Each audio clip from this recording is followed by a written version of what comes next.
குரங்கு பொம்மை அளவு இருந்தது. பட் குரங்கு பொம்மையில என்னன்னா ட்விஸ்ட் வந்து நீங்க கெஸ் பண்ணிக்க மாட்டீங்க. இதுல வர ட்விஸ்ட் எல்லாம் கொஞ்சம் நீங்க கெஸ் பண்ற மாதிரி தான் இருக்கும். அவ்வளவுதான். எக்ஸ்பெக்டட் ஸ்டோரி மாதிரி தான். கொஞ்சம் எக்ஸ்பெக்டடா தான் இருக்கும். பட் அந்த எக்ஸ்பெக்டேஷன் வந்து நல்லா இருக்கும். எதுனா ரொம்ப பிடிச்சிருந்துச்சு. சென்டிமெண்ட் சீன் தான். ஒரு பிள்ளைக்காண்டி அப்பா என்ன பண்ணுவாரோ அந்த இது நல்லா பண்ணிருக்காங்க. எல்லாரும் பார்க்க வேண்டிய படம். பெரிய ஹிட் எதிர்பார்த்தலாமா? கண்டிப்பா. இது ரொம்ப பிடிச்சிருந்துச்சு படத்துல. கதை நல்லா இருக்கு. கதை சூப்பரா இருக்கு. விஜய் சேதுபதி ஆக்டிங் நல்லா இருக்குது. நல்லா இருக்கு. நல்லா இருக்கியா? நல்லா இருக்கு. நல்லா தானே இருக்கியா? நல்லா நல்லா. படம் சூப்பரா இருந்துச்சு. நாங்க திருச்சி விஜய் சேதுபதி மாவட்ட ரசிகர் பண்றோம். நாங்க அண்ணனோட படம் கடந்த படங்கள்லாம் பார்த்துட்டு இருந்தோம். அண்ணன் நல்லா எக்ஸ்பெரிமெண்ட் பண்ணுவாரு. ரொம்ப ஒரு சரியான படமா வந்துகிட்டு இருந்தது.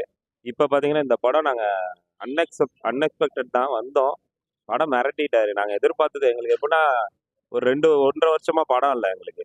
இப்ப வந்த படம் எப்படின்னா எங்களுக்கு இந்த 1.5 வருஷம் இது மாதிரியே நடிங்கண்ணே, வேற இது மாதிரி நடிக்க வேணாம், இது மாதிரியே நடிங்க, எங்களுக்கு மாசு வேணாம், எதுவுமே வேணாம், இது யாராலுமே